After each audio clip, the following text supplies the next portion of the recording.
Oke, baik untuk HLP ini sebetulnya kita nanti akan bahas di praktikum ya. Untuk ini jadi mungkin lebih ke pendahuluan saja ya.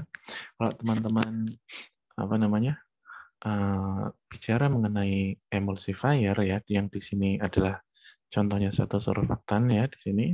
Emulsifier itu atau surfaktan di sini ya itu memiliki dua macam daerah, yaitu yang daerah berupa hidrofobik dan daerah berupa hidrofilik atau kepalanya ya, ekor dan kepala.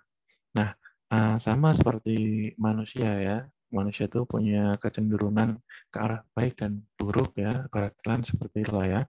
Nah, manusia tuh kecenderungannya ke arah baik dan buruk itu tidak 50/50, pasti beda-beda. Ada yang ke arah baiknya 70 dan kurang baiknya 30 atau sebaliknya itu tidak 100, tidak perbandingannya sama rata gitu ya. Atau yang lainnya contohnya ya, ada yang suka minuman dingin dan minuman panas. Oh, saya lebih senang minuman panas, tetapi tidak sama antara panas dengan dingin ya.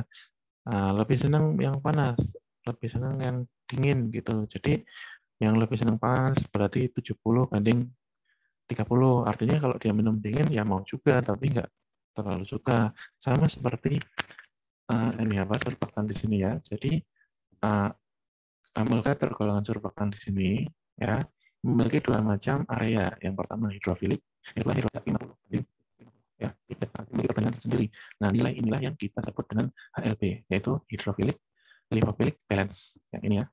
Artinya dia lebih senang berada di hidrofilik atau lipofiliknya gitu ya. Nah, HLB inilah, nilai HLB inilah ya yang dikuantifikasikan dari hal tersebut tadi, mengindikasikan bahwa suatu surfaktan di sini itu memiliki polaritas atau dia cenderung menuju ke polaritas yang mana gitu ya. Nah, itulah yang disebut dengan HLB, balance dari sifat hidrofilik dan lipofilik dari suatu emulgator yang berupa surfaktan.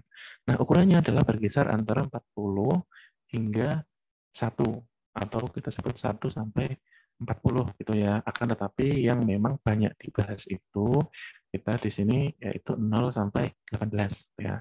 Nah, di sini sudah terlihat ya di samping kiri ini teman-teman lihat ya. Nah, kalau teman-teman membuat emulsi nanti, maka kita juga perlu memperhatikan nilai HLB dari emulgator yang kita gunakan ya. Kalau di sini kaitannya adalah dengan fase pendispersinya. Kalau teman-teman ingin mendispersikan yang apa namanya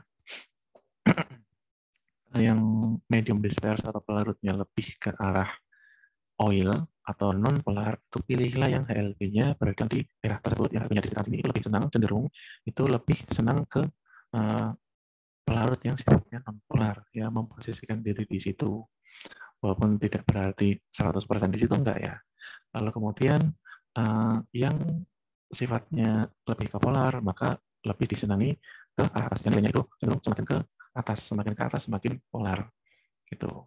Nah, nilai HLB ini juga cocok di pelarut mananya. Yang kedua, kita kalau berdasarkan nilai HLB tersebut berdasarkan fungsi dari emulgator yang kita gunakan ya. Contohnya gampangannya ini aja. Emulsi HLB 3/6 itu dia cocok untuk emulsi tipe emulsi HLB 8/16 di sini dia lebih cocok untuk emulsi tipe oil on water dan selanjutnya ya. Oke, untuk berbagai macam emulsifier yang kita kenali ya dan nilai HLB-nya ya. Ini contohnya. Dan ini kelasnya ini contoh ada yang anionik non ionik ya kalau bicara mengenai muatannya. Nah, bisa kita lihat ya bahwa berbagai macam memiliki HLB yang relatif dari 1 sampai 40 tadi ya. Oke. Ya. Nah, untuk pembuatan suatu emulsi yaitu kita juga memiliki kebutuhan atau tidak sembarang nilai HLB yang kita gunakan gitu ya. Maksudnya ketika suatu ketika kita membuat suatu emulsi, maka ada nilai HLB tertentu yang kita inginkan untuk didapat ya. Kalau tadi contohnya yang ini ya, itu setiap emulsifier itu memiliki nilainya masing-masing. Akan tetapi contohnya kalau saya menginginkan nilai HLB 5,5 untuk emulsi yang 1, ada yang 4, ada yang 40, ada yang 5,5 persis. Nah, caranya bagaimana? Cara untuk mendapatkan sistem dengan nilai HLB yang seperti itu, surfaktannya, ya, maka kita lakukan pencampuran.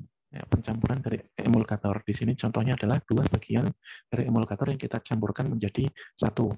Nah, ini yang kita katakan dengan HLP utuh. Ya. Rumusnya adalah HLP total dikali berat total. Ya.